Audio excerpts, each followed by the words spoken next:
안녕하세요 여러분, 기해년입니다. 오랜만에 우리 신규일 선생님을 모시고 이야기할 텐데, 신규일 선생님이 이 자리에 나온 거 보니까 심상치 않은 느낌이 들지 않습니까? 네. 여러분 안녕하세요. 예, 오래간만입니다. 제가 오늘 기해년에 청기 누설을 하러 왔습니다. 오! 네. 새해가 되면요 선생님, 다들 제일 궁금해한 게 어디 왜 토정비결 보러 그렇죠, 간다, 그렇죠. 새해 내 운은 어떨까, 네네. 뭐 이런 거에 대해서 되게 궁금해하잖아요. 근데 저도 사실 되게 궁금하고, 근데 이 제일 먼저 운 같은 거 보는 건 뭐 간단히 뭐 미신이다, 뭐 믿을 거 못 된다 뭐라고 얘기하는데, 이게 사실은 운이라고 하는 것이 동양 철학에서 되게 과학적 근거로 만들어진 것들 아니에요? 그 잠깐 설명해 주세요. 운을 본다라는 게 뭘 공부해서 보는 것인지. 우리가 운이라는 걸 네. 믿음이라는 영역으로 가지고 오면 약간 말이 안 돼요. 아, 믿음의 영역이 아니고 믿음이 아니라 네. 이런 게 있는데 있다라고 한다면, 가정한다면 이걸 내 삶에 어떻게 활용할 것인가, 그렇게 어떻게 해석의 방향으로 생각을 해야지, 믿음의 방향으로 생각하면 이 대책이 안 서는 거죠. 그래, 우리 야 너 거기 전 보러 가지 마, 믿을 거 하나도 없어, 뭐 이런 식으로 얘기하는데 그게 아닌 거죠. 네. 해석인 거죠. 어떤 걸 공부하셔서 해석하세요? 저는 뭐 역학도 제가 고등학교 때부터 공부를 했죠. 개인적으로 너무 저도 재밌어서. 조금 했어요. 2시간 찔끔찔끔. 그리고 한 5년 전부터는 서양의 점성학. 점성학. 그것도 너무 재밌다. 요것도 찔끔했어요. 1시간. 그리고 학교 다니면서는 주역을 주역. 전공을 했죠. 아우, 나 이거 3번 했어요. 주역 찔끔. 그래서 뭐 이것저것 저도 조금씩.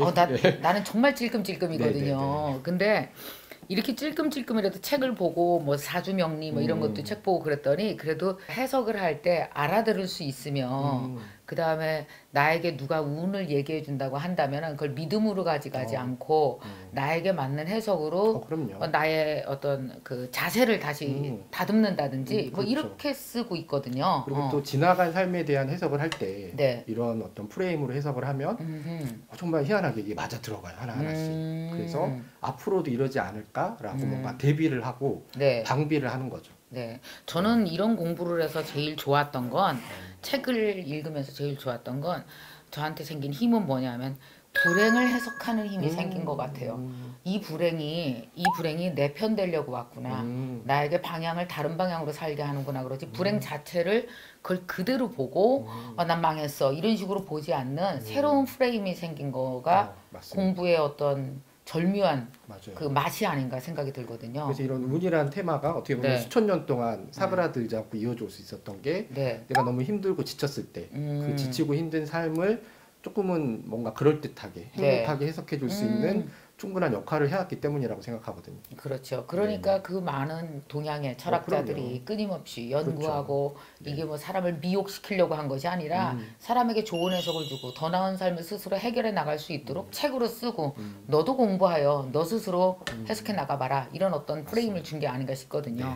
여러분, 선생님이 굉장히 좋은 말씀 해주셨어요. 어디 가서 뭐 사주를 본다든지 토정비결을 본다든지 이 모든 것이 믿음의 영역이 아니고 이것은 해석의 영역이다, 프레임의 영역이다, 또 다른 프레임을 하나 갖는다고 생각하시고, 여러분 되게 궁금해하실 텐데, 중고등학교 때부터 관심 있어서 몸으로 공부해 주신 신규일 선생님으로부터 우리가 재밌는 이야기, 또 명철하게 해석할 수 있는 프레임을 한번 얻어보시는 시간 가졌으면 좋겠습니다. 자, 선생님 시작해 주세요. 네, 그래서 우리가 이걸 시작하기 전에 일단 운이라는 것에 대해서 좀 짚고 넘어갈 필요가 있어요. 예를 들어서 이제 저희가 무슨 45살 생일을 맞았어요. 그랬을 때 우리가 이 생일을 45번 생일이라고 하지 않잖아요.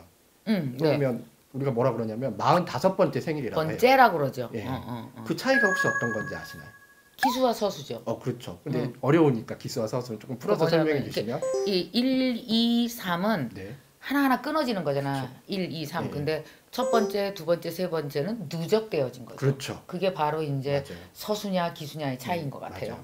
그래서 저희가 45번째 생일이라고 하는 것도 태어나서부터 45번째 생일을 살 때까지의 삶이 계속 중첩되고 누적되기 때문이잖아요. 그렇죠. 그래서 우리는 운에 대해서도 이런 서수적인 관점을 취해야 돼요. 중첩적인 관점을 분리해서 작년 다르고 올해 다르고가 아니라 작년이 이어진 오늘, 올해 이렇게 되는 거죠. 그래서 저희가 뭐 예를 들어서 올해 돼지띠잖아요. 그런 사람들은 그냥 돼지띠만 생각해요. 근데 그게 아니라 우리가 흔히 얘기하는 자축인묘 진섬이에도 순서가 있다는 거 혹시 아세요? 그럼요. 그래서 자축인묘 진섬이라고 하잖아요. 그렇죠. 쥐띠부터 시작해서 돼지띠로 가는. 그래서 첫 번째 띠가 쥐띠예요. 네. 그러면 마지막 띠가 돼지띠죠. 네. 그러니까 이 돼지띠는 12번째 띠예요. 아하. 이 네. 주기의 마지막에 해당되는 거죠. 이게 아주 큰 의미가 있어요.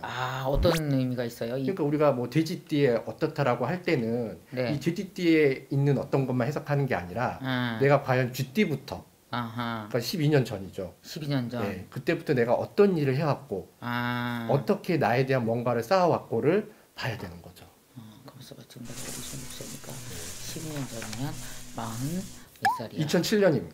44살? 네. 2007년이네? 그렇죠. 그래서 이제 우리가 또 한 가지 알아야 될 게 이 방송 열라 했을 텐데요, 이때? 이 띠의 흐름이 우리가 생각하기에는 그냥 뭐 태양과 뭐가 관련이 있다고 생각하잖아요. 나이가 그렇죠. 먹는 게. 네. 근데 그게 아니라 이 12년의 주기가 혹시 어떻게 생겼는지는 아시나요? 어떻게 생겼는지. 네, 왜 12년? 네. 네, 왜 주기를 10년으로 하지 않고 12년의 주기로 쥐띠에서부터 돼지띠까지 했는가? 네. 이게 몰라요. 사실은 태양이 아니라 목성의 주기를 따른 거예요. 아하. 목성. 네, 목성이 주기. 태양을 맞아요. 공전하는 주기가 네. 아마 11.89년 정도 될 거예요. 그래서 이 12년. 그러니까 이 쥐띠에서 시작한 목성이 지금 마지막 한 바퀴를 도는 때에 들어와 있는 거죠. 오케이. 근데 이 목성이 그렇군요. 이제 서양 점성학에서 어떤 의미를 갖냐면 네. 대중의 욕구를 의미한 대중의 욕구. 집단 지성 어허. 그리고 개인으로 치면 어떤 성장하고 싶은 욕구, 확장성.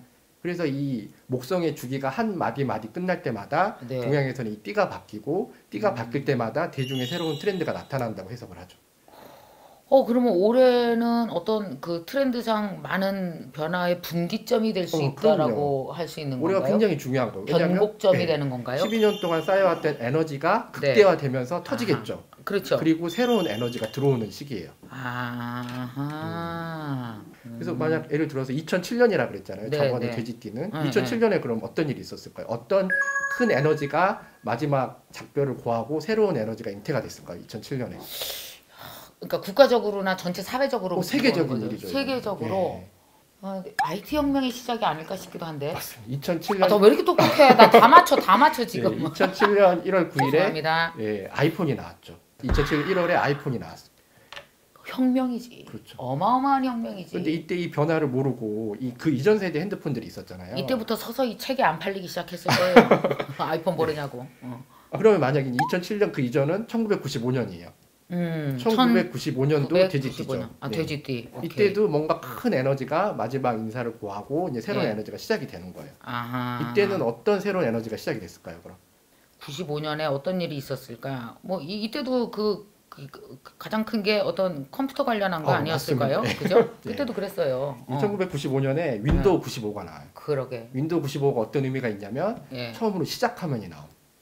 그 전까지 되게 복잡한 프로그램을 했었어야 되는데 이제 클릭만 하면 되는 거예요. 그래서 이때 SNS가 시작이 돼요. 그러니까 이게 사람이 서로가 소통하고 생각을 교류하는 방식의 변화가 그럼요. 기술과 굉장히 관련 있잖아요. 기술 혁명과. 그렇죠. 그랬구나. 근데 이 흐름을 잘 타야 되는데 예를 들어서 2007년만 해도 이때도 우리나라에도 굉장히 큰 대기업이 서로 비슷비슷하게 핸드폰을 잘 팔고 있었어요. 네. 근데 이제 갑자기 아이폰이라는 게 나온 거죠. 근데 이제 한 대기업은 아이폰의 길을 갔어요. 우리도 변해야 된다. 맞아. 근데 또 한 기업은 굉장히 고액의 컨설팅을 해서 이게 그냥 반짝 유행일 것이다. 그리고 그 이전의 형식이 훨씬 오래 갈 것이다라고 하고 그 이전의 방식을 택한 거예요. 예. 그리고 지금 12년이 지났잖아요. 그렇죠. 지금 두 대기업 간의 핸드폰 간의 매출이 제가 어느 기업이라고 얘기 안 할게요. 노키아 얘기하는 거예요 지금? 아니 우리나라 기업이요. 우리나라 기업이요? 10배 이상 차이가 나죠 지금. 이때의 잘못된 선택이. 그러니까 무엇인가 변화를 보려면 12년씩 변곡점을 봐야 되는구나. 얘 돼지가 큰일 하는 애네. 네, 아주 큰일. 그래서 돼지. 이게 돼지가 보통 일이 아니야. 돼지를 알아야 돼요, 저희가. 감사. 난 그러면 지금부터 내 나이가 지금 나는 계속 나에 대비해서 보니까 여러분도 여러분에 대비해서 보세요. 내가 그 당시 2007년에 뭘 했었지? 그러면 지금이 이제 몇 년도야? 2019년이잖아요. 네, 그죠? 2019년에 12년을 더하면은 몇 년이 되냐? 이게 몇 년이 돼? 2000? 봐.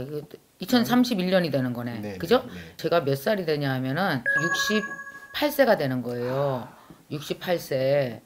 이때는 또 어떤 기술혁명으로 세상이 뒤집어져 있을지 궁금하네요, 진짜. 그러려면 지금 어떤 기술이 태동을 하고 있고 이제 어떤 기술이 사그라드는가를 보셔야 됩니다. 자, 그 2007년 그건 아이폰이 제가 정확히 알죠. 아이폰이 생기면서 12년 동안 끝없이 성장했던 게 있어요. 그리고 작년부터 약간씩 사그라들기 시작하면서 마찬가지로 작년부터 올해까지죠. 또 뭔가 새롭게 싹이 트고 있는 게 있습니다. 그러면 앞으로 저는 이게 12년은 갈 거라고 보거든요. 그 뭐예요? 바로 유튜브죠. 그리고 그 전에 뭐 유튜브 레볼루션. 오케이. 트위터나 뭐 페이스북, 뭐 카카오 스토리 같은 것들은 이제 자기의 어떤 전성기를 인사를 이제 할 때죠. 내 시간이 다 했다는 거예요. 예, 그리고 다른 식으로 변형이 그렇죠. 되는 내 시간이 다 했고 다른 시간이 오고 근데 중요한 것은 이게 없었으면 이게 없었으니까 중첩되어 나가는 것이고. 똑똑해. 그리고 이런 운의 흐름을 바탕으로 이제 올해 기해년을 어떻게 해석할 것인가.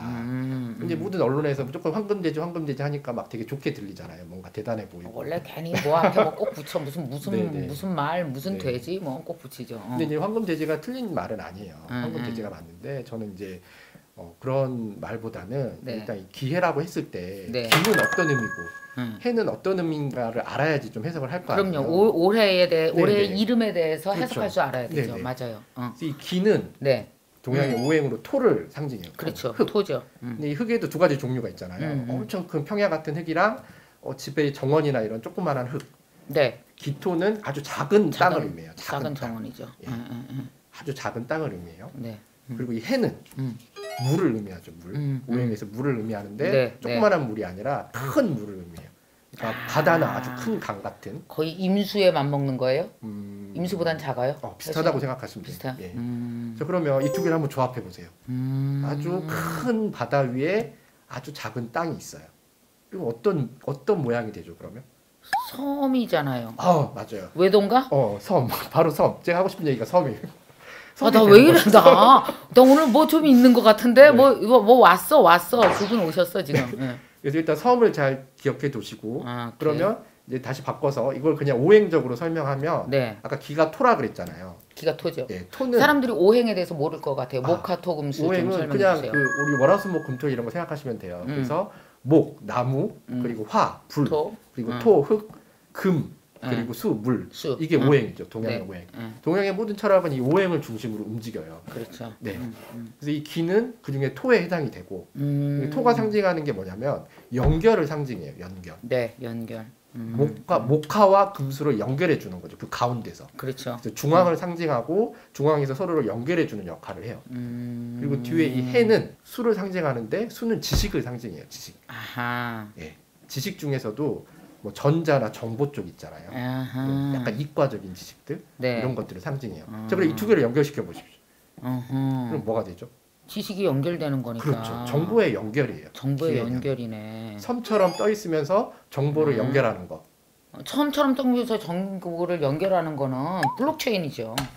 그렇죠. 네, 열심히 공부하셔서 잘하시네요. 나 이 책 많이 읽었어요. 요새 엄청 똑똑해져 가고 있어요. 요즘에. 여러분 아시죠? 북드라마로 똑똑해지십시오.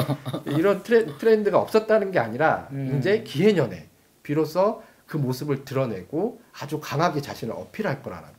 이런 기운 에너지가 흐르기 때문에.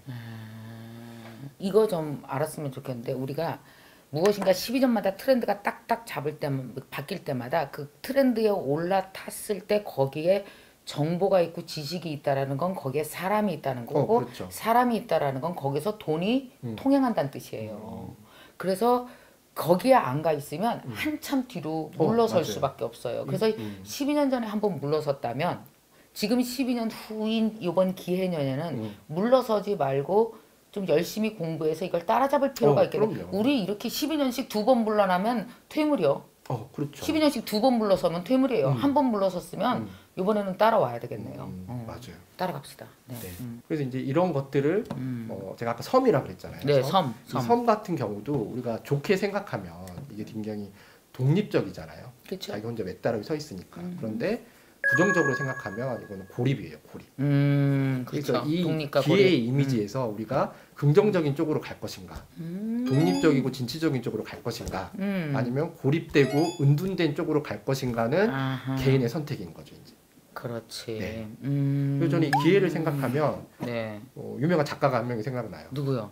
기해년에 태어나신 분인데 해밍웨이 아시죠? 노인과 바다 쓰신 분. 아. 이분의 삶이 저는 기해년의 모습을 되게 닮았다고 생각이 되거든요. 아, 독립과 고립과 진취와 은둔이 혼돈돼 있는 분 같은 느낌이 이분의 들잖아요. 삶이 너무 클라이막스 하잖아요. 뭐 그렇지. 세계대전에 참여하고 결혼을 4번 하고 뭐 그러면서 엄청난 글을 쓰면서 마지막은 자살을 하시고 결혼을 4번 했다는 건 이혼을 3번 했다는 건데 그때마다 얼마나 은둔에 고립되고 힘들었겠어. 그러다가 다시 결혼하면서 독립으로 확 나서 그렇죠. 막 진취적으로 나갔다.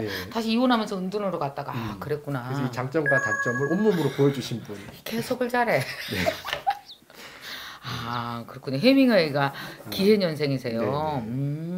네네. 그래서 기해년이 어려우면 해밍웨이를 떠오르십시오. 그 장점만 취할 수 있도록 아이를 잘 키우면 되죠. 그러니까. 굉장히 독립적이고 진취적이고 뭔가 새로운 씨앗의 에너지를 가지고 있는. 우리가 돼지에 대해서 편견을 가지고 있는 게 되게 무식한 동물 같잖아요. 근데 얘 왜 이렇게 돼지 같아? 그러잖아. 그런데 동물들 IQ를 검사하면은 늘 한 5위 안에 들어요. 굉장히 IQ가 높고 굉장히 깨끗한 동물이에요. 맞아요. 돼지가. 우리 너무 편견을 가지고 있는 거죠. 너무 똥만 생각해서 그런데 아니요. 자 올해를 이렇게 정리해 보면 기해년은 이렇답니다. 정리해 보면은 기해년은 큰 바다에 이렇게 섬이 있는 거지만 섬이 있는 거죠. 이게 정원 같은 섬이 있는 건데 섬 그러면 어떤 생각이 드냐면요. 고립되고 하나가 있지 그 바다 위에 떠 있지만 이것 자체가 너무 자유롭게 확장성도 있다고 보여지는 거예요. 그죠? 하와이도 섬이고 일본도 섬이잖아요. 그렇죠. 완전 확장성이 보여지기 때문에 어떤 면에서는 기해년의 뭐 장점을 잘 살린다면 새로운 기운을 받아서 12년 만에 한 번씩 오는 엄청난 트렌드에 첫 발을 디디는 것에 기회를 잡으시고 기해년의 그 역동성을 좀 더 살리실 수도 있고 그 독특한 독립성도 살리실 수 있고 장점을 생각한다면 기해년이 장점이 꽤 있는 해. 정말 내가 스스로 쓰지만 고립되지는 않겠다. 이 생각을 꼭 하셔야 돼요. 오케이. 네. 알겠습니다. 재밌어. 그 다음 거 또 얘기해 주세요. 네. 그러면 이제 큰 운의 흐름과 기해년의 동양 철학적인 의미를 저희가 공부했잖아요. 그러면 좋아요. 이제 그 다음에 우리가 늘 궁금해하는 거죠. 네. 그래서 내 관계운은 어떻고 재물은 어떻고 건강운은 어떠냐. 그렇지. 뭐 그런 걸 다 치고 내게 궁금하죠. 내게. 근데 이제 사람마다 다 다르잖아요. 사람마다 다 다르기 때문에 태어난 해가 다 다르니까 그렇죠. 그래서 이제 나와의 그런 어떻게 합이 되느냐, 내가 어떻게 그거를 활용하느냐에 따라서 이거는 그 진폭이 너무 커요. 그래서 이것도 어쩔 수 없이 아주 작게 얘기할 수는 없고 이것도 어떤 제가 큰 흐름에 대해서 얘기를 해드리겠습니다. 그렇죠. 안 그러면은 각 사람마다 경우의 수가 다 다르니까 태어난 그 어떤 별자리도 다르고 태어난 해시도 우리가 다 다를 것이고 그죠? 뭐 이런 것들을 그러니까 그러면 이제 일반적으로 좀 더 해석을 해주시면은 스스로 적용할 수 있게끔 해주세요. 큰 주제를 얘기해 주시면 그거를 나에게 맞춰서 해석을 하시면 돼요. 그래요. 이제 첫 번째로 모든 분들이 제일 궁금해하시는 거죠. 사람과의 관계. 아, 그렇지 관계. 기해년에 내가 어떻게 관계를 맺어야 될 것인가. 그렇죠. 제가 올해 뭐 그런 거 있잖아요. 제가 오늘 결혼할 수 있을까요? 뭐 이런 거 많이 묻잖아요, 사람들. 아, 그렇죠. 올해 무슨 사람들이 궁금해하는 거 그런 거 같아요. 뭐 재물, 그다음에 일에 관련된 뭐 취업이나 이런 거, 그다음에 이제 관계, 사람에 관련된 거, 뭐 제가 이번에 남자가 생길까요? 뭐 이런 거 되게 궁금해하고 우리 애가 잘 될까요? 뭐 이런 여러 가지들 궁금해할 텐데. 자, 먼저 관계에 관련된 운부터 얘기해 주세요. 일단 이 관계를 알려면 기해년의 기와 해의 관계를 아셔야 돼요. 토와 토와 그 물의 관계. 물의 관계를 알아야 된다. 혹시 기억나시나요? 토와 물의 관계가 어떤 관계인지 공부를 좀 하셨잖아요. 두 가지였던 것 같아요. 상생과 상극이 있었는데 어떤 이렇게 좀 도와주는 거는 토에게 흙에게 물이 공급됨으로 인해서 토가 좀 더 살아갈 수 있다라는 게 한편 있지만은 물이 너무 클 경우는 토를 쓸어버리죠. 뭐 그런 것들도 있고. 이제 가장 일반적인 그런 둘의 관계는 어떤 거냐면 흙이 물을 가둔다고 생각을 해요. 우리가 그릇에 물을 받아 먹잖아요. 그러니까 물의 성질은 너무 자유로워요. 모양도 없고 마음대로 흐르죠. 근데 그 물의 모양을 부여하는 거는 흙이라는 거죠. 그래서 이거는 흙이 물을 컨트롤한다고 얘기합니다. 흙이 역학적인 관계로는 재성의 관계라고 하는 거죠. 기억나시죠? 알죠. 이 기해년의 관계는 기가 해를 컨트롤하는 관계예요. 약간 눈에 보이게 얘기를 하면 내가 이 기자가 나 기자잖아요. 내가 돼지를 사육하는 모습이에요. 이게 참 웃기죠. 근데 이게 사람 관계인데 사람을 사람으로 보는 게 아니라 내가 사육해야 될 돼지로 보는 그런 약간 관계라는 뜻이에요. 그래서 이제 이런 관계가 의미하는 건 굉장히 자기 중심적인 관계의 시대가 될 것이다라는 거죠. 그 사람과 내가 어떤 똑같은 역할을 가지고 있더라도 내가 이 사람을 컨트롤하고 이 사람과의 관계에서 내가 주도권을 가져야 뭔가 안심이 되는 그런 에너지가 되게 충만한 해라는 거죠. 올해가. 아, 그래요? 네. 해석은 어떤 식으로 해야 될까요? 그러면은 이거는 적용? 해석이라기보다도 적용? 이게 이미 근데 우리 사회에 많이 나타나고 있죠. 그럼요. 거의 뭐 요즘 세대가 뭐 나 혼자 살고 싶다 세대니까. 그렇죠. 그러니까 자기에 대한 어떤 확신 그리고 그런 확신을 갖고 싶어하는 그런 감성 이런 것들이 어떻게 보면 올해 네. 굉장히 크게 폭발을 해서 앞으로 12년간 굉장히 자기 중심적인 시대가 더 확 열릴 거라는 얘기죠. 그러니까. 아, 그러면 좀 더 1인의 삶의 시대가 확장되겠네요. 그렇죠. 1인 가구가 아닌 1인 삶의 시대. 그러니까 나 혼자 잘 살고 나 혼자 만족되게 살기 위한 여러 가지 것들이 세팅되어지는 게 뭐 기술적으로도 그걸 지원할 것이고 분명히 그렇죠. 이미 기술적으로는 너무 많이 지원하고 있고요. 그리고 사회 문화적으로도 지원하고 있어요. 옛날에는 혼자 살면 너 왜 혼자 사니 이랬는데 요즘에 중고등학생들은 혼자 사는 사람을 너무 부러워하거든요. 혼자 살 수 있는 시스템. 그렇군요. 알겠습니다. 이런 혼자 사는 시스템에서 근데 의외의 어떤 결과가 나오냐면 네. 사람들이 이제 무리짓지 않고 자기 혼자 서잖아요. 네. 그럼 심리적으로 어떤 상태가 되냐면 자기가 약해 보이지 않으려는 그런 모습이 보여요. 여럿이 무리지어 있을 때는 같은 무리의 힘으로 누군가를 이길 수 있지만 그렇지. 내가 혼자 독립했을 때는 혼자 섰을 때는 내 스스로 나를 지켜야 되잖아요. 그렇죠. 그래서 역설적이게도 자기 중심적인 사회는 굉장히 권위적이고 명예지향적이고 권력적인 시대가 될 수 있어요. 왜냐하면 그런 명예와 권력과 권위가 나를 지켜주기 때문에. 그러면 이거 사자 판친다. 그러니까 지금도 유튜브가 약간씩 퍼지자마자 제일 문제되는 게 가짜 뉴스잖아요. 그러니까 이제 가짜가 드러나기 시작하는 것. 그리고 수많은 뭐 뷰티나 이런 상담 콘텐츠 중에서도 그 사람이 어떤 얘기를 했을 때 그럼 그 사람을 내가 어떻게 믿을 수 있지? 말은 괜찮은 것 같은데 저 사람을 내가 믿어야 되나? 라는 갈등에 휩싸이게 되는 거죠. 그러면 이렇게 혼자서가 확장되는 삶에서는 가짜를 구분할 수 있는 현명한 밸런스가 있도록 본인이 노력해야 되네요. 네, 본인이 정보가 있어야 되고 어떤 그룹에 좀 속하는 일도 좀 맞는다든지 혼자만 있지 말고 밸런스를 맞춰야 되네요. 네. 그래서 중요한 키워드 제가 2개를 뽑아왔어요. 관계 키워드. 이런 식의 사회에서 가장 중요한 게 뭘까? 첫 번째 키워드는 저는 70cm의 법칙. 아하. 이게 어떤 거냐면 70cm가 뭐냐면